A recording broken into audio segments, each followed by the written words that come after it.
Assalamualaikum warahmatullahi wabarakatuh. Perkenalkan, nama saya Marwan Sahri, NIM 203210028. Saya dari Prodi Manajemen Pendidikan Islam, Fakultas Tarbiyah dan Keguruan.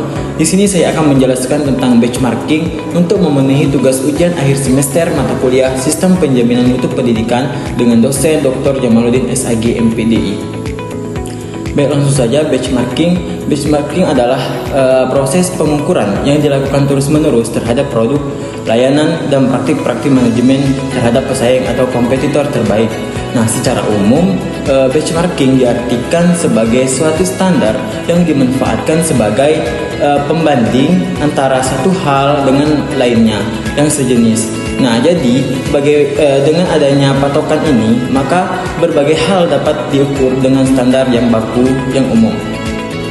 Nah, selanjutnya yaitu adanya manfaat benchmarking sebagai bagian dari kerangka perbaikan berkelanjutan yang akan diterapkan oleh sebuah perusahaan. Manfaat benchmarking yang pertama, di dalam perubahan budaya dapat menetapkan target kerja baru yang realistis, meyakinkan setiap orang dalam organisasi dan kredibilitas target.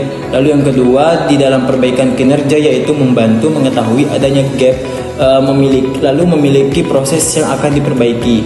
Nah, yang ketiga, di dalam peningkatan kualitas SDM yaitu menjadi dasar bagi pelatihan, membangun kesadaran dan keterlibatan dalam pemecahan masalah. Nah, seperti yang kita lihat di sini, pentingnya benchmarking. Yang pertama itu research in home, yang kedua research pihak ketiga, yang ketiga pertukaran langsung, dan yang keempat yaitu kunjungan langsung. Adapun pengertian dari empat mengapa pentingnya benchmarking.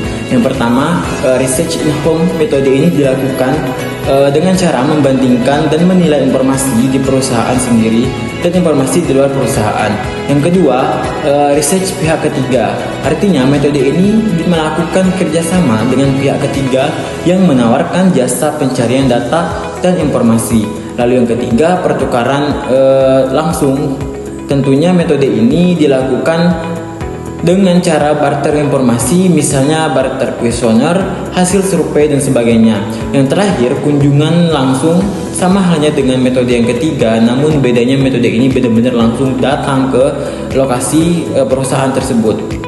Selanjutnya yaitu ada jenis-jenis benchmarking. Yang pertama, benchmarking internal, yang kedua benchmarking eksternal, yang ketiga benchmarking fungsional, dan yang keempat benchmarking binary. Baik, yang terakhir ada 6 proses benchmarking. Yang pertama itu ada analisis proses internal, yang kedua menentukan bagaimana proses benchmarking akan dilakukan, yang ketiga menentukan target kesuksesan, lalu yang keempat melakukan riset dan mengumpulkan data sebanyak-banyaknya, yang kelima mengaplikasikan temuanmu, yang keenam trial and error, mencoba sesuatu dan kemudian mencoba yang lain sampai Anda mendapatkan apa yang Anda butuhkan. Baiklah, mungkin itu saja penjelasan materi dari saya. Kurang lebihnya saya mohon maaf. Saya akhiri. Wassalamualaikum warahmatullahi wabarakatuh. Terima kasih.